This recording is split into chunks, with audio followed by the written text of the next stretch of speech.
الفاصل على ألا تكون غايتنا هي فقط عدم السرحان في الصلاة، بل يجب أن نغوص فيما هو أعمق وما هو أفضل وأكثر لذة، وما أحلى لذة الصلاة.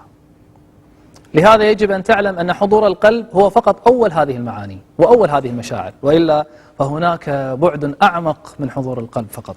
أول شعور من مشاعر الصلاة هو حضور القلب، يعني ألا تسرح، هذا أول شيء. المطلوب منك ألا تسرح. بعضهم يقول يعني حضور القلب ليس سهلا وأنا سأحاول أن أحضر قلبي. يا أخي لا يحتاج أن تحاول، لا يحتاج.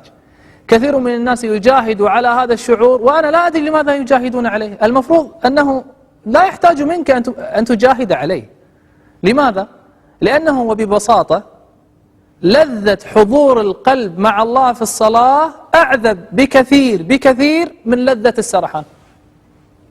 حضور القلب أعذب وألذ من السرحان. ما الفرق بين صلاة من هو يعيش حالة من أحوال أهل الجنة في الخشوع واللذة والراحة، وبين صلاة غير الخاشع؟ كلهم يفعلون نفس الحركات وكلهم يأخذون نفس الوقت. ما الفرق؟ الفرق هو حضور القلب. إذا أحضر قلبك يا أخي، 10 دقائق فقط أحضر قلبك فيها، لا تفكر بالدنيا 10 دقائق، ثم إذا سلمت من الصلاة فكر بالدنيا إلى الصبح. أما يستطيع الواحد منا أن يمسك نفسه 10 دقائق؟ أخي الكريم، نحن نصلي في اليوم 5 صلوات. لو فرضنا أن الصلاة الواحدة مدتها 5 دقائق، لا أنا بزيد 10 دقائق، يعني كم صلاة في اليوم؟ 5، والوقت 50 دقيقة، أقل من ساعة. أقل من ساعة لله، وأكثر من 23 ساعة لك. فكر فيها بالدنيا باللي تريده فيما أباحه الله، فقط أقل من ساعة لله. لا، حتى هذه 10 دقائق الواحدة نحولها إلى الدنيا، صعبة. قد تقول لي طيب أنا أحضرت قلبي، ماذا أيضا؟ أقول لك هناك عمق آخر، لن نقف، هناك عمق آخر زيادة على حضور القلب، أكثر خشوعا وأكثر لذة. ما هو؟ هو الفهم. بعض الناس حاضر القلب لكنه لا يفهم ماذا يحدث، وما يفهم ما الذي يفعله، ولا يفهم الكلام الذي يقال. دعونا نزور منافسا هو من أشهر منافسيكم في الصلاة. ما رأيكم؟ تفضلوا معي. أهلا بكم أعزائي المشاهدين. نحن الآن في المسجد، واسمحوا لي أن أقدم لكم الذي ينافسكم في الصلاة. في الحقيقة إنه هذا العمود، وأنت أختي الكريمة الذي ينافسك في الصلاة هو عمود المنزل. كل عمود في المنزل أو المسجد فهو ينافسكم في الصلاة. إذا كنت تقف في الصلاة 10 دقائق فإنه يقف في المسجد 24 ساعة. فإن قلت لي أنا أسجد في الصلاة، أقول لك ومن قال أنك الوحيد الذي يسجد؟ حتى هذا يسجد. قال تعالى ألم ترى أن الله يسجد له من في السماوات ومن في الأرض. هو يسجد ولكنك لا تشعر به. فإن قلت أنا أسبح في الركوع وفي السجود، حتى هو يسبح. قال تعالى وإن من شيء إلا يسبح بحمده ولكن لا تفقهون تسبيحه، لا تحس به، هو يسبح. فإن قلت على الأقل أنا أقرأ القرآن، أقول لك ومن قال لك أنك أنت الوحيد الذي يقرأ القرآن؟ هناك غيرك من يقرأ القرآن.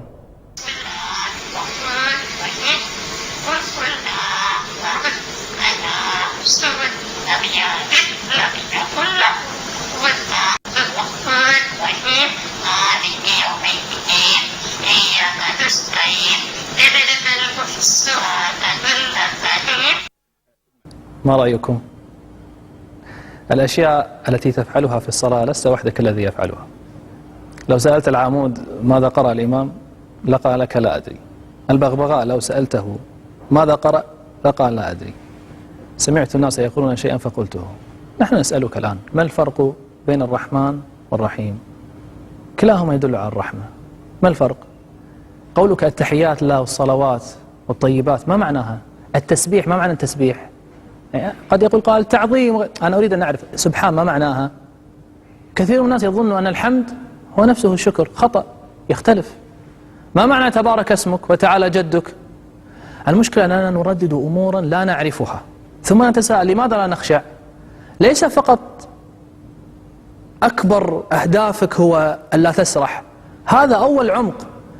الأمر الآخر هو أن تفهم، وإلا لا فرق بيننا وبين الطيور أن تتكلم وربما أعمدة أخرى تعبد الله أيضا. سنكشف عن أسرار هذه الكلمات ومعانيها، فإذا انكشفت عليك وعرفت أبعادها سيتغير شعورك. أصلا بعد هذا البرنامج ستتغير صلاتك ولا شك بإذن واحد أحد. أخي الكريم، مسألة قبل أن أودعك، لا تقل لا أستطيع. لا تقل. إذا كنت أنت تريد أن تصلي فيستحيل أن الله عز وجل يطلب منك أن تخشع وأنت لا تستطيع أن تخشع. من قال أنك لا تستطيع؟ قل لا أريد، نعم. لا تقل لا أستطيع، تستطيع. الدليل أشياء كثيرة تستطيع فيها. ألا ترى الطالب إذا دخل في الاختبار ويعرف الإجابة وبقي 10 دقائق على تسليم الورقة والأسئلة فاضية بيضاء ليس فيها إجابة، أتراه يخرج من الاختبار فيسألونه لماذا لم تحل؟ يقول والله سرحت. مستحيل أعرف الإجابة وأسرح، ما يسرح. لماذا؟ لأنه يستطيع كما أنك أنت تستطيع. نفسك وذهنك وعقلك من الذي يملكه؟ أنت الذي تملكه وليس غيرك. كثير من الناس يشاهد الأفلام والمسلسلات ثم بعد انتهائه هل يوجد واحد منهم فقط ما فهم القصة لأنه سرحان؟ مستحيل. أخي الكريم، أنا أدعوك إلى أن تجتهد وأبشر، فإن الله أكرم ما تصور وأعظم ما تتخيل. يعطيك تلك اللذة إذا رآك فعلا تريد تلك اللذة واستعنت به يعطيك إياها. قال تعالى والذين جاهدوا فينا لنهدينهم سبلنا. الله عز وجل كريم، أكرم ما تصور وأكرم ما تخيل. أخي الكريم، بعد دخولك في هذه الأبعاد ستصل إلى مرحلة تتمنى ألا تنتهي الصلاة وتتمنى أن تبقى فيها أكثر، وسوف تشاهد ذلك فعلا. ولكن المسألة تحتاج منك إلى عزم. على قدر أهل العزم تأتي العزائم وتأتي على قدر الكرام المكارم. غدا عمق آخر، تابعونا. بصلاتي أدنو من ربي وأنور في الدنيا قلبي وأكبر بسم الله وأتلذذ بالصلاة